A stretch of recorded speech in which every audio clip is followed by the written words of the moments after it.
So, on Easter Sunday, of all days, this pretty wild presidential message pops up online, and it just sparks this immediate, intense debate. Everyone's asking the same thing. Was this just an impulsive rant, or was it a really calculated threat? Today, we're going to unpack an analysis that suggests there was actually a hidden method to all the madness. And there it is. This is the message that made political analysts everywhere just stop in their tracks. I mean, the language is raw, the timing, Easter Sunday, is just bizarre, and the threat itself is incredibly specific. The analysis we're digging into today tries to answer that key question. Was this a sign of a president losing control, or was this something far, far more calculated? And this right here is the core puzzle, It's the central question of the analysis. Are we seeing a leader's composure just crack under all the pressure? Or are we actually witnessing a deliberate, high-stakes move that's designed to push a crisis to the absolute brink? The analysis we're breaking down pretty much dismisses the idea that this was pure carelessness. It argues that when it comes to war, President Trump is deadly serious. So if this wasn't just some accident, then what was the method behind what looks like total madness? Okay, so here's the core argument from the analysis. This message was never really meant for us, the public. Its real audience was Iran's leadership and its Revolutionary Guard.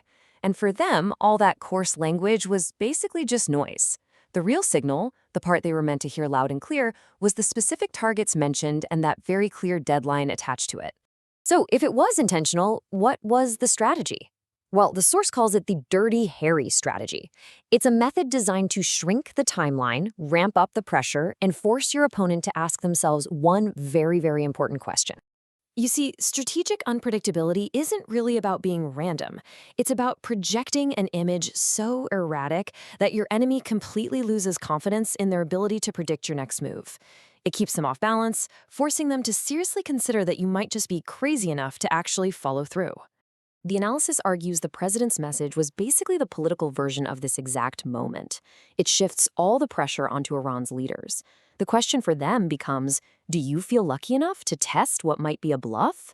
In this kind of strategy, the uncertainty itself is the weapon. But what's the actual goal of all this pressure? The analysis makes a really crucial distinction here. This isn't about repeating the kind of nation-building efforts that we saw in places like Iraq and Afghanistan. The president has argued against these kinds of interventions for a long time, the ones that lead to a total collapse of a country. The source suggests he understands that a fractured Iran would just mean a power vacuum, a civil war, and a decades-long mess that the U.S. is determined to avoid. So the goal isn't regime change, which is all about toppling a government. It's coercion. That means inflicting just enough targeted pain to make what the other side is doing right now totally unbearable for them. The analysis frames the president's threat as classic coercion, basically saying, change your behavior, or we will make the cost of not changing it unbearable, and we'll do it fast. So, okay, that's the theory behind the strategy.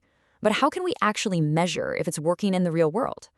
Well, the analysis gives us a really practical framework, pointing to 4 key signals that we should all be watching. First, the analysis says, watch the water. Is global commerce, especially those oil tankers, flowing freely through the Strait of Hormuz? That's your baseline. Second, you have to listen to the words coming out of Tehran. Is the rhetoric still about martyrdom and defiance, or does it quietly shift to talk of technical arrangements and de-escalation? Next, watch for physical movement. Are embassies issuing warnings? Are military assets shifting?